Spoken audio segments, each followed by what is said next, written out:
welcome to the latest episode of my knitting podcast. If you are new to this channel, a very warm welcome to everybody who has come back. I'm really happy you're here.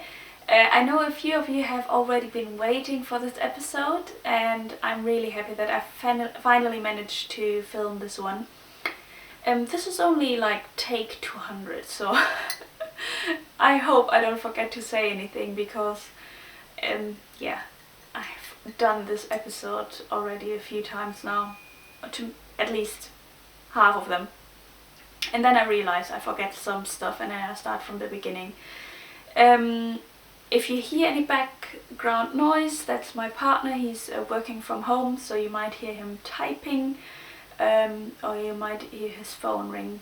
But yeah, hello from my hallway.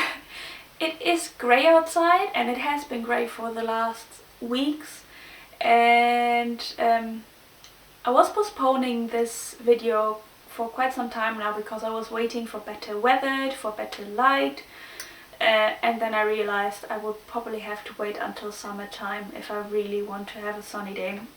So here I am.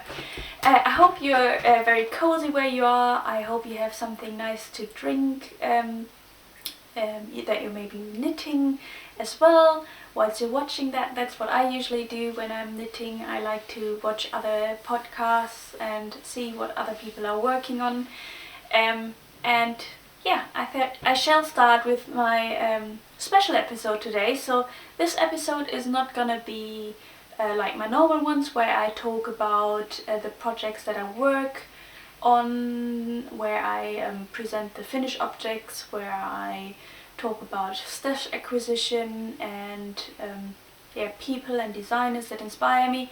But this time it's just going to be about one finished object, and this one is the Amaruq sweater.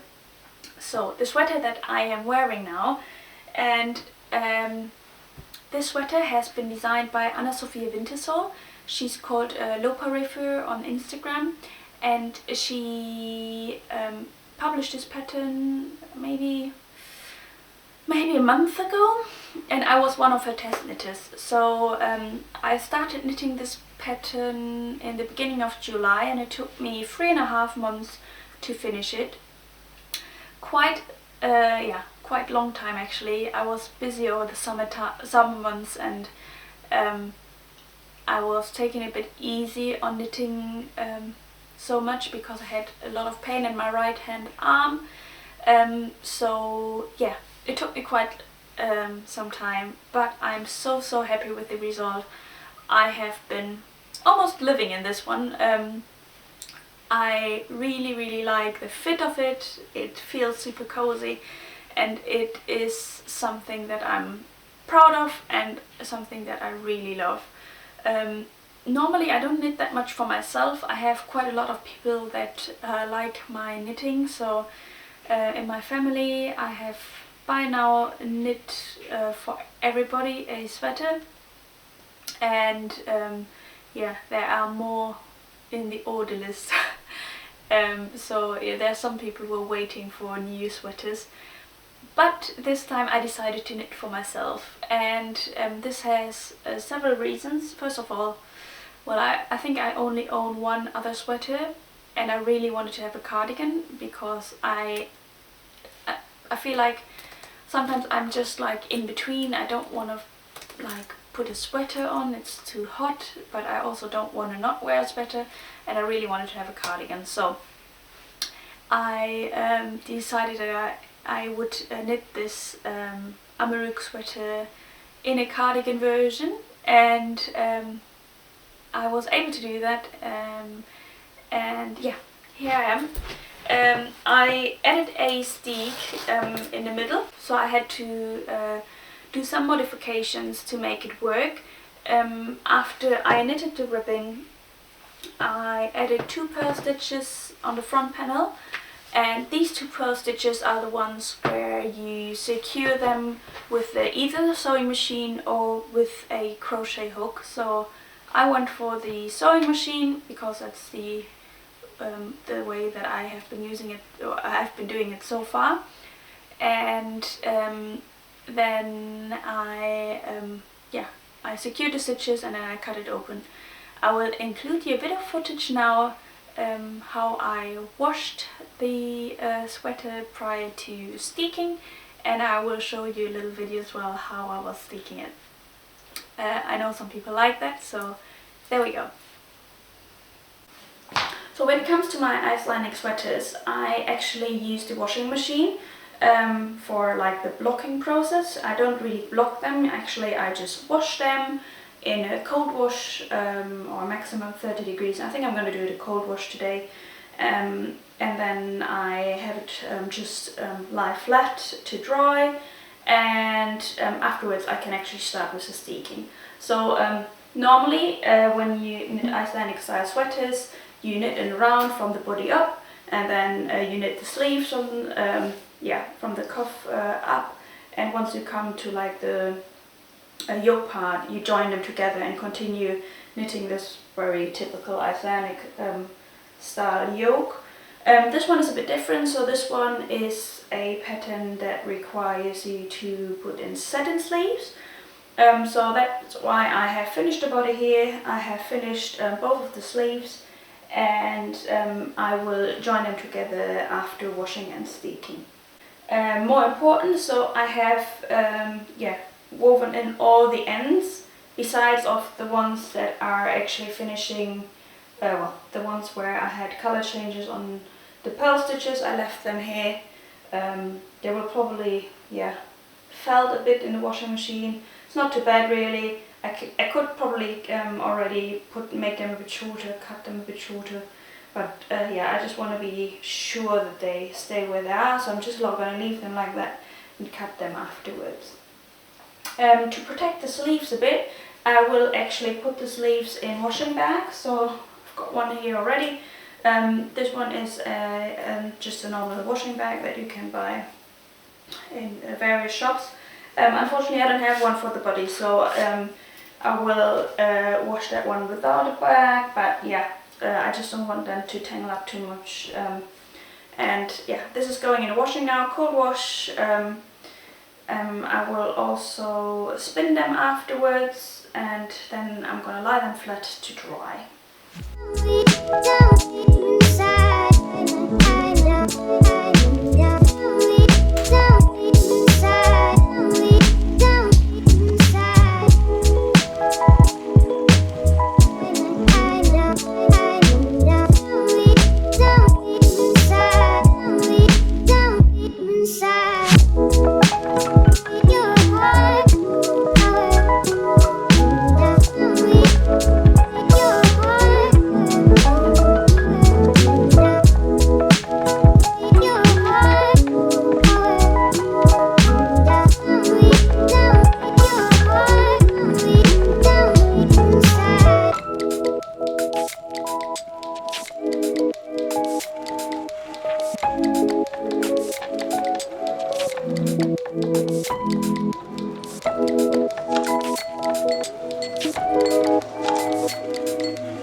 As you have seen, I steeked the front panel, but I also had to steek it at the armholes, and that has one reason. So once you come up sort of just below the armholes, you have two options. You can either continue knitting in the round, but that means that you have to steek for the armholes, or you can divide your stitches and knit the front panel and the back panel, but then you will have to do the color work on the purl side as well. I didn't really feel comfortable with doing that. I know that my purl stitches don't look exactly the same as my knit stitches, and I really wanted, like, I like knitting in the round and I like the color work and knitting in the round, so I decided to do it the first way, so I steeked another 2 times for the armholes. I added 2 purl stitches on each side for the armholes. The pattern, I think it didn't ask for it, but I did it that way just because, yeah, I'm used to that way to do it. And it worked really well. I'll include here a silly picture where I was trying it on before I steeked it.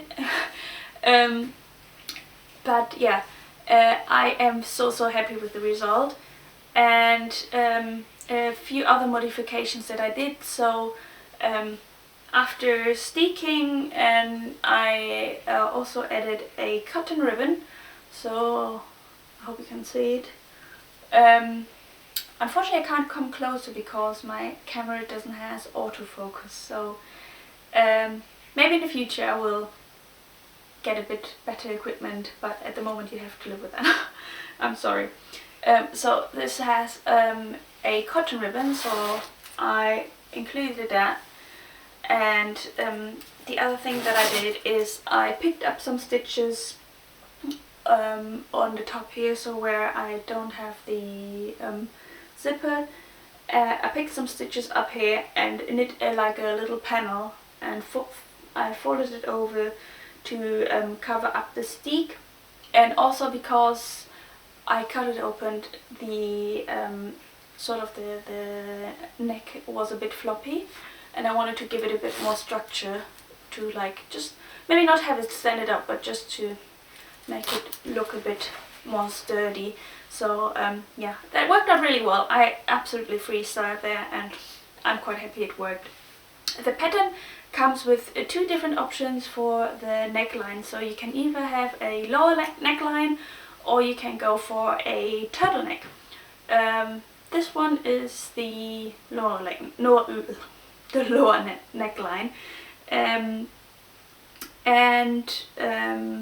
I think there's another Amaruq Sweater version coming out as well, for a bit of a warmer version.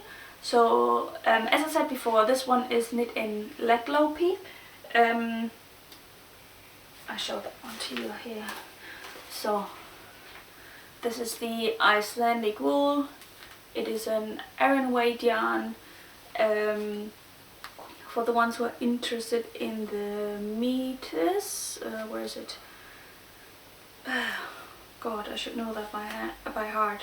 It's 50 grams and 100 meters. And yeah, I love this yarn. I use it quite a lot, and it is 100% wool. It's not soft, but I have to say it's softened up quite well. I usually wear something long below that one, or I used to, but actually now I'm okay to wear just a t-shirt and it doesn't bother me anymore. The more you wear it, the more it gets softer, and yeah, it's actually recommended that you wear it directly on the skin, because the oil of your skin makes the fibers go soft. You have to try it out. I didn't believe it, and when I saw my partner walking around in his Loparefur and his Icelandic sweater without a t-shirt below, I was like, oh my god, how is he like just getting through the day? I mean, I would have gone crazy, but actually now I kind of understand. I still need to put like a t-shirt below, but yeah, it is getting softer, and I really like the temperature. It gives you just the right temperature. You don't sweat in it when you're wearing it outside. It just like isolates, but you don't get like stuffy, you know what I mean. And I find it's a perfect garment actually to wear like during autumn now, because now I don't have to wear necessarily a jacket, but I can just throw this one over and I'm dressed for the day, and I think that's great. What else I wanted to say? Well, actually that's everything about that sweater. You might have seen the sweater in Kirsty Glass's video, Tell Me About Your Rhinebeck Sweater. I thought it would be fun to participate. I've never been to Rhinebeck before, and I probably wouldn't have gone this year, but I will definitely want to go sometime in the future. And I think this year has really, like, I've been mad into knitting maybe for like 1.5 years, but this year I've spent quite some time online researching and watching other podcasts, and so I really would like to go to a fibre festival, and yeah, I'm looking forward to when this all starts again. I used to travel quite a lot to the States and to New York, and what a shame I didn't know at that time that I would really want to go there for that reason, but yeah, maybe in the future. There's quite a bit of change at the moment going on in my life. My partner and I, we are moving house in under 2 weeks, and yeah, it is a bit stressful, and it's going to be very stressful probably for the next 2 weeks, but yeah, we're really looking forward. We found a super nice apartment by the seaside, and so we will be moving to the sea. I actually will have to drive a bit longer to work, but as it's very quiet in the winter months, it doesn't really matter that much, and I can't wait to be living by the sea, to go out for walks and maybe go out for a run in the morning. I say that now, let's see. But yeah, I love the seaside and I can't wait to be living there. We weren't really like, it was, when we found out that we had to move from here, it wasn't the best news, and so we waited quite some time to find something because we really didn't know where we wanted to go. But yeah, we found this apartment and we're so looking forward to it now. But as you probably know, moving is stressful, and yeah, I'm not dreading it, but it will probably be a bit quieter on my YouTube channel for a bit. Even though I'm saying it's going to be a bit quieter, the next episode is already planned, and it's going to be one of the normal formats, and I will most probably make something special for you.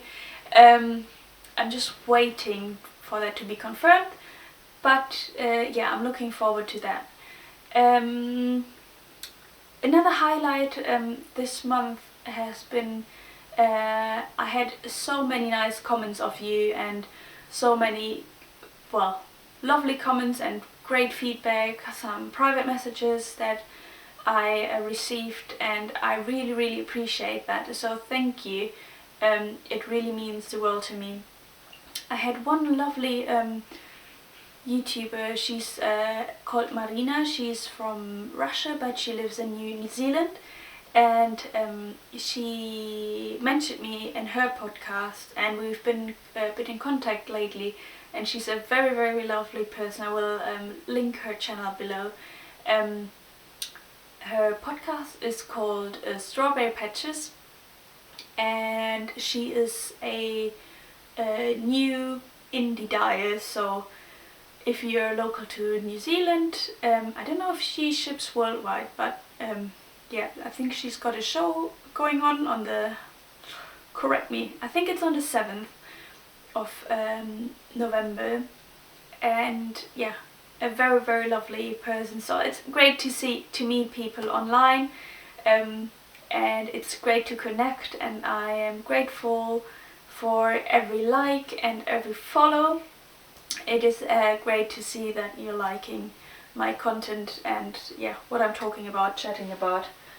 I have so many things that I have planned for the future, and I can't wait to realize them, but it takes some time, as everything involved with knitting, it doesn't go quick. So I hope yeah, you just stay here a bit longer and follow my journey, and I love to have you here, and I am so looking forward to my next episode. Yeah, I think that's it for today.